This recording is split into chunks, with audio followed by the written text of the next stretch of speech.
toutes les informations et l'essentiel de l'actualité haïtienne, tous les jours, sur Juno 7. Vous êtes branchés sur Juno 7, bienvenue à ce bulletin d'information.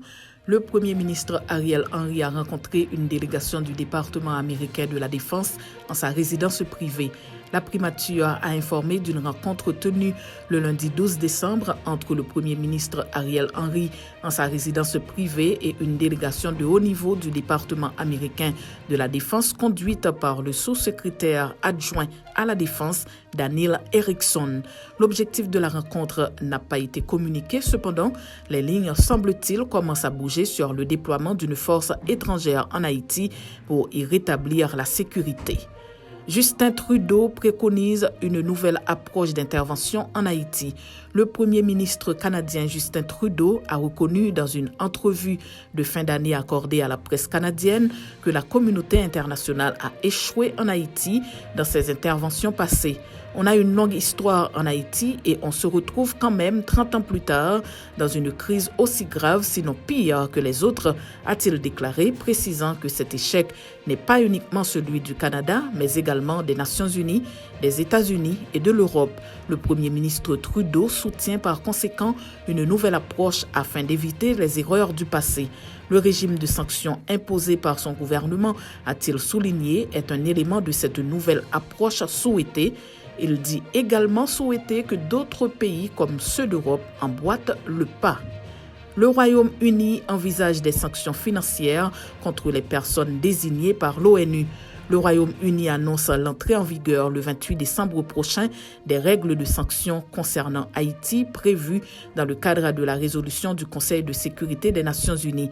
Les règlements ont été déposés au Parlement britannique le 7 décembre dernier. Ces règlements de sanctions relèvent du régime de sanctions de l'ONU voté par le Conseil de sécurité il y a 2 mois à l'égard d'Haïti et fait partie de la réponse de l'Organisation mondiale à la suite d'une proposition de résolution des États-Unis aux défis politiques et sécuritaires en cours en Haïti. La congresswoman Sheila McCormick appuie l'envoi d'une force d'intervention en Haïti. La représentante de la Floride au Congrès américain, Sheila Sherphilus McCormick, qui s'était formellement opposée à l'envoi d'une force armée spécialisée en Haïti, a fait volte-face. La congresswoman d'origine haïtienne a annoncé avoir reconsidéré sa position à la suite de plusieurs consultations et des échanges, notamment avec l'ambassadrice des États-Unis auprès des Nations Unies, Linda Thomas. Ces échanges, a-t-elle expliqué, lui ont permis d'avoir une position plus objective sur la question.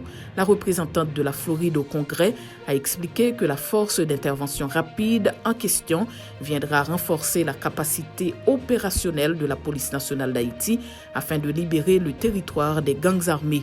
Immédiatement après, une aide humanitaire sera accordée pour s'attaquer aux problèmes humanitaires, a-t-elle annoncé lors d'une entrevue accordée à plusieurs médias en Haïti, dont Juno 7 le dimanche 11 décembre 2022. Rencontre entre Michel André et Marjorie Michel et l'ambassadeur du Mexique en Haïti. Michel André et Marjorie Michel, se présentant comme les 2 porte-parole officiels du secteur démocratique et populaire, ont informé dans un communiqué de leur rencontre le mardi 13 décembre avec l'ambassadeur du Mexique en Haïti, Daniel Camara. Selon ce communiqué, la coopération Mexique-Haïti, la situation des Haïtiens vivant au Mexique, les Haïtiens qui traversent la frontière du Mexique pour se rendre aux États-Unis, la nécessité d'une force internationale pour aider Haïti dans la lutte contre les gangs, le consensus politique, la lutte contre la corruption, la contrebande et le trafic des armes ont été au centre des discussions. L'ambassadeur Camara, toujours selon ce communiqué, a donné la garantie que le Mexique va continuer à accompagner Haïti via ses différents programmes de coopération. La coopération mexicaine intervient dans plusieurs domaines en Haïti tels que la police, l'armée, l'agriculture. À l'occasion de sa participation au lancement de la 9e édition de la semaine de l'audit autour du thème « Audit interne dans la lutte contre les crimes financiers », le gouverneur de la Banque centrale, Jean-Baden Dubois, a insisté sur l'importance de l'audit interne dans la bonne gouvernance et a encouragé les entreprises à renforcer leur cadre de contrôle interne en vue de décourager les crimes financiers qui peuvent entraver la relance de l'économie haïtienne. Jean-Baden Dubois a aussi assuré que la BRH continuera à jouer sa partition dans le but d'aider le pays à sortir de la liste grise du GAFI, une note négative qui doit nous amener tous et toutes à cultiver le sens du bien commun dans nos actions financières. La BRH continuera à jouer sa partition dans le plan d'action visant à nous sortir de cette liste grise et c'est dans ce contexte qu'elle a sorti les 3 dernières circulaires 95-3, 100-3, 128, une note circulaire et 3 lignes directrices, a-t-il déclaré. L'Argentine corrige la Croatie 3-0 et se qualifie pour la finale du mondial. L'Argentine s'est qualifiée mardi pour la finale de la Coupe du Monde Qatar 2022 en corrigeant la Croatie par 3-0.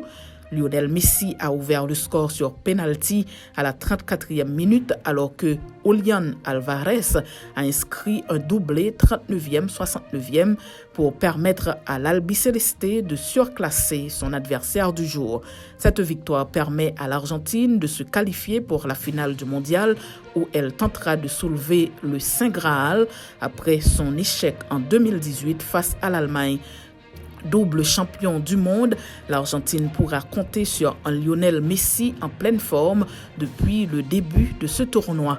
Le capitaine argentin, qui a déjà marqué 5 buts et délivré 3 passes décisives, a reçu 4 fois le trophée homme du match. C'est la fin de ce bulletin d'information. Merci de votre fidélité à Juno 7.